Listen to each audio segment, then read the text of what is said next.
I always thought turning 18 would feel like freedom. A doorway opening. Clean slate. I had no idea it would feel more like being shoved off a cliff without warning. That morning didn't start gently. There was no soft knock or hesitant voice calling my name.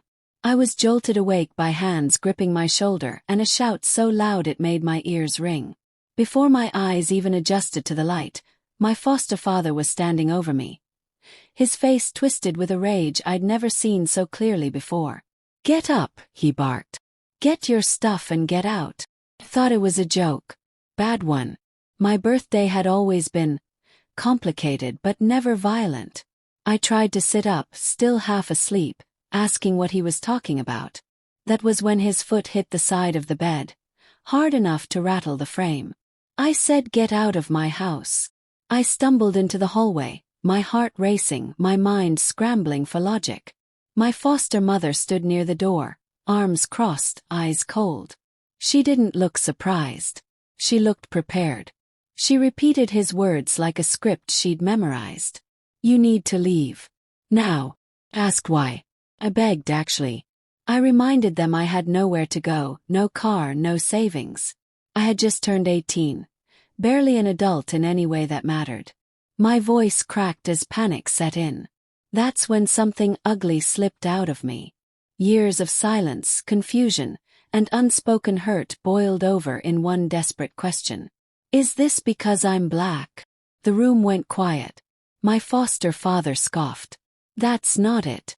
But if that's what you really think, then maybe our friends were right about you. My stomach dropped. He continued, his voice sharp and final.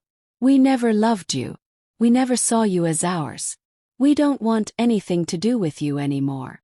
There was no discussion after that. No explanation. No goodbye. I walked out with a backpack and a few crumpled bills in my pocket, the door closing behind me like punctuation at the end of a sentence I didn't get to finish. I ended up on a park bench, watching the sky lighten as the sun rose. People jogged past me, dogs barked, the world kept moving, completely unaware that mine had just collapsed. I sat there trying to breathe, trying to think, trying not to cry. The only person I could think to call was Tyler. He answered groggily, annoyed that I'd woken him so early. But the second I told him what happened, his tone changed. Who kicked you out? He asked. My foster parents. There was a pause. Then, meet me at the diner. 20 minutes. We'll figure this out. That diner had been our safe place since high school. Same booth. Same chipped mugs. When Tyler saw me, he stood up and hugged me so tightly I almost broke down right there. Over eggs and coffee, I told him everything. The sideways comments growing up. The way relatives would look at me like I didn't belong. How my cousins always excluded me while the adults pretended not to notice. How my foster parents never defended me, not once. Tyler listened quietly. Then he said something that hit harder than anything else that morning. Man, I think it really was about race. He explained how his own parents' friends used to question why he hung out with me. How people in our town whispered about families like mine. How resentment can sit quietly for years before turning cruel. I didn't want to believe it. But deep down it made sense. That afternoon I tried calling my foster parents. No answer. I left messages. Nothing. So I went back to the house. My foster father's car was in the driveway. I knocked. He peeked through the blinds and ignored me. When I called the house phone, he finally opened the door, just enough to tell me to leave before the neighbors started watching. When I asked why he never protected me, he threatened to call the police. I walked away feeling smaller than I had at 3 years old, the age they took me in. And that's when I realized, staying in this town would destroy me. I didn't know where I was going yet, but I knew I couldn't stay. I thought being kicked out was the worst thing they'd ever do to me.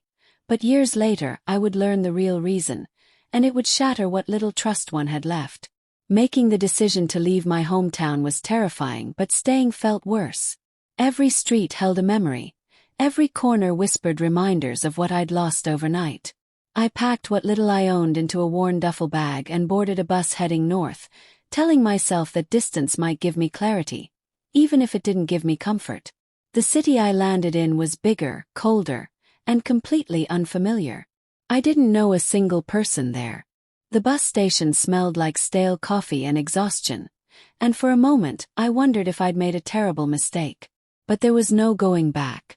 Pride wouldn't let me crawl back to a place that had made it clear I wasn't wanted. My first stop was a shelter. It wasn't dangerous, but it wasn't easy either. Rows of narrow beds, flickering fluorescent lights, and stories heavier than mine echoing through the room at night. I learned quickly how to keep my head down and my belongings close. I told myself it was temporary. Just a step, not my destination. Days blurred together. I took whatever work I could find. Unloading trucks, washing dishes, cleaning offices after hours. None of it paid much, but every dollar mattered. I skipped meals, saved aggressively, and reminded myself that this struggle had a purpose. Every shift was another brick in the foundation of a future I was building alone. Eventually, I scraped together enough to rent a tiny apartment. Apartment was generous. It was more like a converted storage space with peeling paint, a broken heater, and a window that barely closed. But it was mine. For the first time since my birthday, I locked a door behind me and felt safe. I enrolled in night classes at a nearby community college. During the day I worked. Night I studied. I lived off cheap noodles and caffeine, surviving on 4 hours of sleep most nights. There were moments I nearly quit, moments when exhaustion made me question whether any of it was worth it. But quitting would have proven them right. And I refused to give them that satisfaction. Years passed in a quiet grind. I earned my associate degree and landed a job as an administrative assistant at a marketing firm. It wasn't glamorous, but it was steady. The kind of job that paid rent on time and allowed me to breathe again. I worked hard, showed up early, stayed late, and slowly climbed the ladder. Each promotion felt like a small victory against the voice in my head that once told me I was disposable. That's when I met Jasmine. She was new. Confident without being loud, kind without being naive. From the first conversation, something felt different. She listened when I spoke, really listened. She laughed easily, asked thoughtful questions, and somehow made the office feel warmer just by being there. We started grabbing coffee after work. Then dinners. Then weekends. Before I knew it, she was part of my everyday life. Jasmine didn't just love me, she believed in me. When I talked about my past, she didn't look at me with pity. She looked at me with respect. She saw strength where others had only seen inconvenience. With her, I learned what stability felt like, what trust felt like, what it meant to build something without fear of it being ripped away overnight. A few years into our relationship, I knew I wanted to spend my life with her. So I planned carefully, saving every spare dollar, mapping out every detail. I wanted the proposal to reflect how much she meant to me. The night finally came at a rooftop restaurant overlooking the city.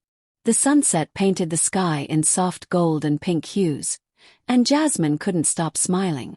She kept thanking me, but I told her the truth. She deserved every bit of it. When I dropped to one knee, my hands shook. My voice nearly failed me. I told her she was my light during the darkest chapter of my life, the person who taught me how to trust again. When she said yes, through tears and laughter, I felt something inside me finally settle. For the first time I was truly happy. But happiness has a way of stirring the past. Because just when I thought that chapter of my life was closed for good, my phone buzzed with a message I never expected to see again, one that threatened to reopen wounds I'd barely managed to heal. Years after throwing me out without explanation, my foster parents suddenly wanted to tell their side of the story, and what they revealed would change everything. The message from my foster parents sat unread on my phone for hours. I didn't know what scared me more, opening it or pretending it didn't exist. I'd spent years trying to bury that part of my life, convincing myself I was stronger for moving on. But the past has a way of knocking when you least expect it. When I finally read their message, it was short and painfully polite. They said they wanted to reconnect. They said they owed me an explanation. They said they were sorry. Sorry. One word. Years too late. My first reaction was anger. White hot, immediate and justified. How could they ask for my time after throwing me out like trash? After years of silence? After everything I'd gone through alone? I showed the message to Jasmine, expecting her to agree with me. Instead, she took my hand gently and said, "You don't owe them forgiveness, but you might owe yourself the truth." Reluctantly, I agreed to meet them. We chose a neutral place, a small cafe halfway between our neighborhoods. When I walked in, I recognized them instantly, yet they felt like strangers. They looked older, smaller somehow. The power they once had over me was gone. My foster father spoke first. His voice shook as he said he'd made a terrible mistake. He told me that on the morning I turned 18, they discovered a large sum of cash missing from their home, money they kept hidden for emergencies. They said the money had been stored in a cookie jar inside a cabinet no one touched but them. Me. A close family friend, someone they trusted deeply, had convinced them I was responsible. She told them it made sense, that I had access, that I was troubled, that I couldn't be trusted. I sat there in stunned silence as they explained that they never asked me because they were already convinced. They said they were angry, hurt, and embarrassed. They assumed I'd confess eventually or disappear. And I did. I asked them the question that had haunted me for years. Why didn't you just talk to me? My foster mother started crying. She said they didn't want a confrontation, that they didn't know how to face me, that it was easier to believe I was guilty than risk being wrong. That explanation felt like another betrayal. They kicked me out based on an accusation they never bothered to confirm. They let suspicion replace trust. And when it mattered most, they chose silence over truth. I left the cafe shaking. That night, sleep was impossible. Something about their story didn't sit right with me. If they were so sure I stole the money, why hadn't they involved the police? Why hide the accusation behind cruelty instead of honesty? So I started digging. I scrolled through social media accounts of family friends, people who had always looked at me sideways. Comments, photos, timelines. I wasn't even sure what I was looking for until I saw it. Post from Karen. She was the same close friend who had pushed the idea that I was guilty. Her profile was filled with cheerful updates, but one photo stopped me cold. A sleek red convertible, brand new, posted just weeks after I'd been kicked out. The caption read, "Finally got my dream car. Hard work pays off." The timing felt wrong. I dug deeper, scanning comments. One friend had asked how she managed it. Karen replied casually, saying it was thanks to good planning and a little help from an old friend. My heart started pounding. I called Tyler and showed him everything. He agreed it didn't add up. Together we came up with a plan. Tyler would visit the dealership, pretending to be Karen's cousin, and see if he could get information about how the car was paid for. The next day, Tyler called me, barely able to contain himself. "She paid in cash," he said. "A huge amount. Same amount your foster parents said went missing." That was all I needed. I confronted Karen at her house that evening. I told her what I knew, calmly, deliberately. At first she denied it. Then she broke down. She admitted everything, taking the money, panicking, convincing my foster parents it had to be me. I recorded the confession without her knowing. When I played it back later, my hands shook. Not with anger, but with relief. I finally had proof that I hadn't imagined my own innocence. The next day, I brought everything to my foster parents. They were devastated, apologetic, desperate for forgiveness. But some damage can't be undone. Their apology came too late, and as my wedding approached, I had to decide whether they deserved a place in the life I had built without them. When I finished telling my foster parents everything, about Karen's confession, the recorded proof, and how easily they had believed I was capable of stealing from them, the room fell into a heavy silence. My foster mother cried openly. My foster father couldn't look at me. They kept apologizing, over and over, saying they were wrong, saying they should have trusted me, saying they'd let fear and outside influence poison their judgment. I believed they were sorry. But belief didn't erase the past. I told them the truth, calmly and without yelling. I told them that the accusation wasn't the deepest wound. It was the lack of trust, the years of quiet exclusion, the way they had thrown me out without giving me a single chance to speak. I told them that what they did had followed me into adulthood, shaping how I saw myself and the world. They asked if we could start over. That question hurt more than anything else. Because starting over wasn't possible. Not after being abandoned at 18. Not after being treated like a problem instead of a son. I told them I needed space, and for once, I didn't apologize for it. As my wedding day approached, I faced another difficult decision, one that kept me awake at night. Jasmine and I were finalizing the guest list, laughing over table arrangements and music choices. But one set of names remained untouched. My foster parents. Jasmine told me she'd support whatever decision I made. She said our wedding should be a place of peace, not unresolved pain. I thought about how I'd feel seeing them there, about whether I'd be able to stand at the altar without reliving everything they'd put me through. In the end, I chose myself. I told them they wouldn't be invited. They were hurt. I could hear it in their voices. But they didn't argue. Maybe they finally understood that consequences don't disappear just because apologies arrive late. On my wedding day, I felt something I never had before. Peace. Surrounded by friends who had become family, people who chose me every day, I realized how far I'd come. Jasmine looked radiant. When she walked toward me, smiling with tears in her eyes, the past finally loosened its grip. We built a life together after that. One rooted in honesty and support.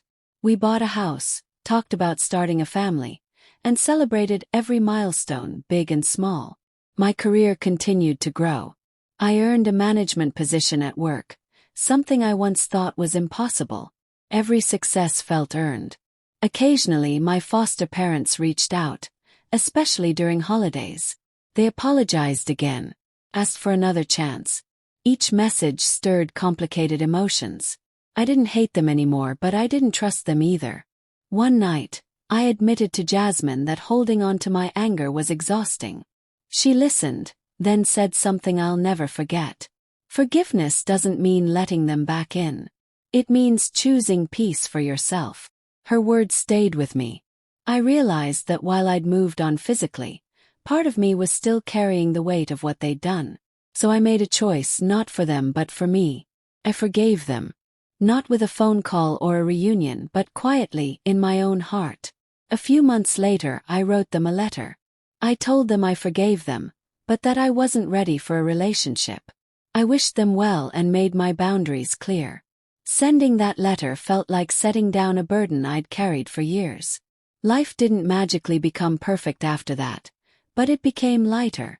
And just when I thought my story had come full circle, a new chapter was about to begin, one that would teach me what unconditional love truly meant. Nothing in my past prepared me for what I felt the moment I held my daughter for the first time, and how it reshaped everything I believed about family. The day my daughter was born, the world went quiet in a way I'd never experienced before. The hospital room was filled with soft beeping machines and hushed voices, but none of it mattered the moment the nurse placed her in my arms. She was tiny, warm, and impossibly real. We named her Lily.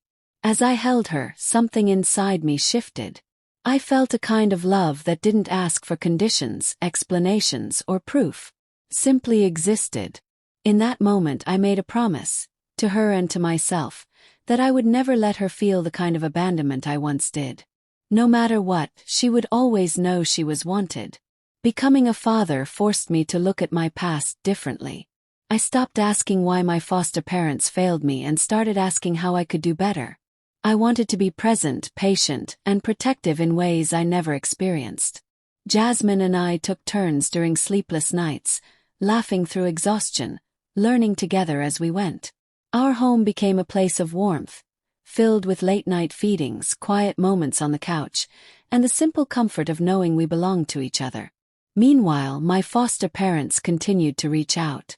They asked about Lily, asked for pictures, asked if we could talk. Every message brought up old emotions, but they didn't control me anymore. I read them when I was ready. I responded when I felt able. For the first time, the choice was mine. At work, things continued to improve. I was trusted with bigger responsibilities and invited into rooms I once wouldn't have imagined myself in. My confidence grew, not because of titles or promotions but because I knew who I was now. I was no longer the kid sitting alone at lunch. I was a husband, father, a man who had built his life from the ground up. One evening, while rocking Lily to sleep, I found myself thinking about forgiveness again. Not the kind that excuses harm, but the kind that releases it. I realized I didn't want my daughter to grow up sensing bitterness in me. I wanted her to see strength, stability, and grace. So when my foster parents asked, once more, if we could meet, I didn't immediately say no. I said I'd think about it. That decision surprised even me. I talked it through with Jasmine. She reminded me that whatever I chose had to protect our family first. We agreed that if I did meet them, it would be on my terms with clear boundaries. Weeks passed before I finally agreed to a brief meeting. Seeing them again was strange. They were gentler now, quieter. They asked about my life with a mixture of pride and regret. They told me they thought about the day they kicked me out more often than I could imagine. I listened, but I didn't absorb their guilt anymore. They asked if they could someday be part of Lily's life. That question hit me harder than any accusation ever had. I told them the truth.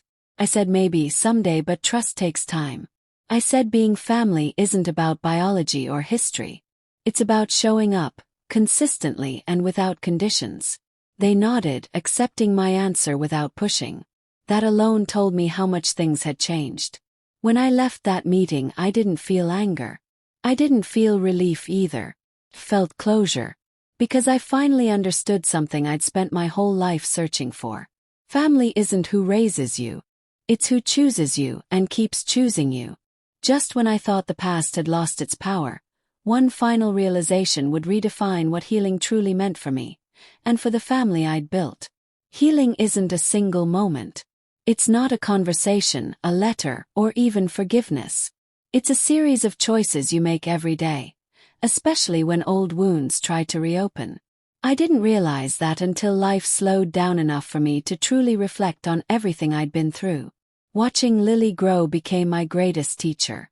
As she learned to smile, crawl, and eventually walk, I found myself reliving pieces of my own childhood, only this time through a different lens. Every time she reached for me, every time she laughed when I lifted her into the air, I felt the weight of my past loosen just a little more. I was giving her what I never had, certainty. Certainty that she was loved. Certainty that she was safe. Certainty that she would never be discarded. Jasmine and I were intentional about the kind of home we built. We talked openly. We apologized when we were wrong. We made space for emotions instead of silencing them. I learned that strength wasn't about endurance anymore. It was about vulnerability. From time to time, my foster parents sent updates about their lives. They didn't demand anything. They didn't guilt me. They respected the boundaries I'd set. And that alone told me they had finally begun to understand the harm they'd caused. I still didn't let them into my inner circle, but I no longer felt haunted by them either. One quiet night, as I sat holding Lily after she'd fallen asleep on my chest, I thought about the boy I once was. The kid who wondered why he was always on the outside, the teenager who blamed himself for things he never did, the 18-year-old who sat on a park bench with nowhere to go. If I could speak to him now, I'd tell him this. You weren't rejected because you weren't enough. You were rejected because the people around you weren't brave enough to do better. That realization changed everything. I stopped defining myself by what I lost and started honoring what I built. I had broken a cycle. Not with anger or revenge, but with consistency, love, and boundaries. Years later, when Lily was old enough to ask questions about family, I told her the truth in age-appropriate ways. I taught her that family can be chosen, that love should never be conditional, and that walking away from harm is sometimes the bravest thing you can do. She didn't need all the details. She just needed honesty. Today, my life looks nothing like the one I was forced out of at 18.